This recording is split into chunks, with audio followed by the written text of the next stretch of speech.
बोलो जयकारा बोल मेरे श्री गुरु महाराज की जय। सच्ची खुशी क्या वास्तव में कोई ऐसी वस्तु है? यह कहाँ है? यह किसे प्राप्त होती है? हाँ, सच्ची खुशी है। यह पाप रहित एवं शुद्ध हृदयों को ही प्राप्त होती है। जैसे अंधकार एक अस्थायी छाया है और प्रकाश ही स्थायी तत्व है, उसी तरह दुख अनित्य है और आनंद अनंत काल तक नित्य रहने वाला है। जिस प्रकार सत्य शाश्वत है, ठीक उसी प्रकार ही शांति और आत्मिक सुख भी शाश्वत है। दुख मिथ्या है, इसलिए वह सदा नहीं रह सकता, परंतु आनंद सत्य है, अतः यह नष्ट नहीं हो सकता। आनंद कुछ समय के लिए लुप्त हो सकता है, किंतु यह निश्चय ही पुनः प्राप्त किया जा सकता है। दुख कुछ समय के लिए रहता है, किंतु यह बादल की तरह शीघ्र ही नष्ट हो जाने वाला एवं क्षणिक है। यह कभी विश्वास मत करो कि तुम्हारे भाग्य में दुखों व कष्टों की यातना ही है। यह दुख तो सब भयानक दुख स्वप्न यह दुख तो सब भयानक दुस्वप्न की भांति नष्ट हो जाने वाले हैं। अतः जागो, उठो, शुद्ध एवं आनंद चित्त बनो। तुम अपने हृदय को निर्मल रखो तो अपने जीवन को अमूल्य, मधुर, सुंदर तथा क्लेश से रहित आनंदपूर्ण बना सकोगे। प्रेम का जब प्रकाश हुआ और हृदय आनंद रूप हुआ, जीवन तब उसका धन्य हुआ, वह नित्य सुख में लीन हुआ। शांत चित्त एवं प्रसन्न चित्त रहना ही आत्मा की स्वस्थ एवं सम्यक अवस्था है। जो भी पुरुषार्थ करे वही इसे पा सकता है। दृश्यमान संसार में तो निरंतर अशांति, परिवर्तन तथा असंतोष है, और अंतर हृदय की गहराई में कभी भी शुद्ध न होने वाली अनंत शांति प्रच्छन्न है। इस गहन अनंत शांति में शाश्वत आनंद है।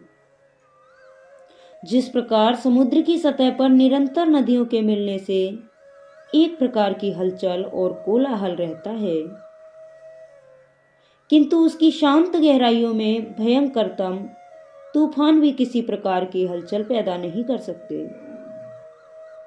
उसी प्रकार बाह्य जगत में अशांति, असंतोष होने पर भी मनुष्य के हृदय देश के शांत और पवित्र अंतःस्थल में दुख एवं क्लेश भी कोई हलचल पैदा नहीं कर सकते। इस शांत स्थिति को प्राप्त करना तथा विवेकपूर्ण इसी स्थिति में रहना परम शाश्वत शांति है। और यह आंतरिक शांति, यह सन्नाटा, यह एकलयता, यह प्रेम ही मालिक का धाम है, जिस तक पहुंचना बहुत ही कठिन है। क्योंकि बिरले ही जीव सदगुरु के चरणों में आत्मसमर्पण करके अबोध बालक की न्यायी श्रद्धा भक्ति पूर्वक उनकी सेवा और आज्ञा में रहकर उनसे शांति का मार्ग सीखते हैं। मनुष्य शांति शांति चिल्लाते हैं और इसकी खोज वे वहां करते हैं जहां शांति है ही नहीं। इसके विपरीत उन्हें मिलना क्या है? अशांति, चिंता और क्लेश। ज्ञान जो अहमन्यता के त्याग से अविच्छिन्न रूप से जुड़ा हुआ है, के अतिरिक्त सच्ची एवं स्थायी शांति प्राप्त नहीं हो सकती। अर्थात अहम के त्याग भाव से ही सच्ची एवं शाश्वत शांति प्राप्त हो सकती है, अन्यथा नहीं। जो शांति हमें सांसारिक सुख सुविधाओं, धन, परिवार, सम्मान इत्यादि में प्राप्त होती है, वह क्षणिक होती है।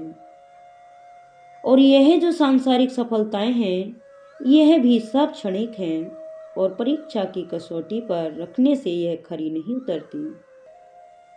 केवल मात्र सच्ची शांति ही प्रत्येक परीक्षण पर सफल और शाश्वत सिद्ध होती है, और यह शुद्ध हृदय द्वारा ही ग्रहण की जाती है। ईश्वर भक्ति ही एकमात्र अनंत काल तक रहने वाली शांति है और इस मार्ग के यात्री के लिए ज्ञान के साक्षात स्वरूप सद्गुरुदेव ही उसके मार्गदर्शक हैं। जैसे ही जीव भक्ति के मार्ग में प्रवेश करता है वह इसकी पवित्रता का आंशिक अनुभव करने लगता है। साधक उसकी पूर्णता को अनुभव तभी करता है जब सद्गुरु की कृपा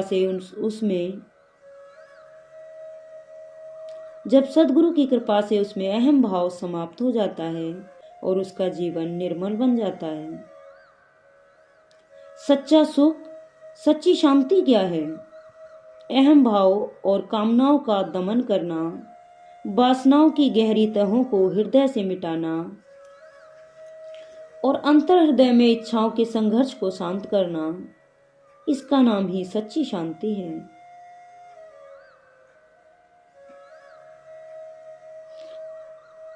यदि तुम कभी भी क्षीण न होने वाले दिव्य प्रकाश, कभी भी समाप्त न होने वाले शाश्वत आनंद और सर्वथा निर्बाध रूप शांति को अनुभव करना चाहते हो, यदि तुम पाप, दुख, चिंता तथा परेशानियों से सदा के लिए मुक्त होना चाहते हो, तो अपने मालिक में अटूट विश्वास रखो, उनकी निष्काम भाव एवं श्रद्धा से सेवा करो और उनकी सहायता एवं कृपा से स्वयं पर विजय प्राप्त करो। सद्गुरु आपके अंदर निहित उस आत्मशक्ति को जागृत करते हैं जिससे आपके विचार, कामनाएं एवं इच्छाएं पूर्ण रूप से शांत हो जाते हैं और फिर मन को विचलित नहीं कर पाती। इसके अतिरिक्त शांति का अन्य कोई मार्ग नहीं है। यदि तुम थोड़े समय के लिए बाह्य पदार्थों, इंद्रियों के रस भोगों, बुद्धि के तर्क वितर्कों एवं संसार के कोलाहल तथा चकाचौंध से अलग होकर अपने हृदय के गहनतम प्रदेश में विश्राम करोगे, तो वहां सभी कामनाओं के बलात् प्रवेश से मुक्त होकर तुम अनंत शांति एवं निश्चलता को प्राप्त करोगे। यदि तुम हृदय के इस पवित्र प्रदेश में थोड़े समय के लिए ठहरकर सद्गुरु के शब्द नाम का ध्यान करोगे, तो तुम्हारे भीतर सत्य ज्ञान का दिव्य तृतीय नेत्र खुल जाएगा। तुम सभी वस्तुओं को उनके सही स्वरूप में देख सकोगे। तुम्हारे हृदय में यही पवित्र स्थान तुम्हारा यथार्थ एवं नित्य आत्मा है, यही दिव्य आत्मा है। जब तुम स्वयं को नाम के साथ जोड़ दोगे, तभी यह कहा जाएगा कि आपने शांति के परम धाम, ज्ञान के मंदिर तथा अमरत्व के स्थान को प्राप्त कर लिया है। शांति चित्त की वह अवस्था है जहाँ काम, क्रोध, लोभ, मोह, ईर्ष्या, अहंकार, प्रतिशोध एवं मोह की सभी वृत्तियां समाप्त हो जाती है और विपरीत परिस्थितियों में भी मन शांत, निश्चल और संयमित बना रहता है। यदि मनुष्य विपरीत परिस्थितियों में भी आत्मसंयम से शांति पूर्वक अपनी समस्या पर विचार करे, तो वह बुद्धिमत्ता से उसका समाधान ढूंढ ही लेगा और वह व्यक्ति स्वयं ही उन परिस्थितियों का नियंता बन जाएगा। वह कभी निराश नहीं होगा, द्वेष की भावना उसमें नहीं आएगी। वही व्यक्ति ही वास्तव में मानसिक शांति अनुभव करता है।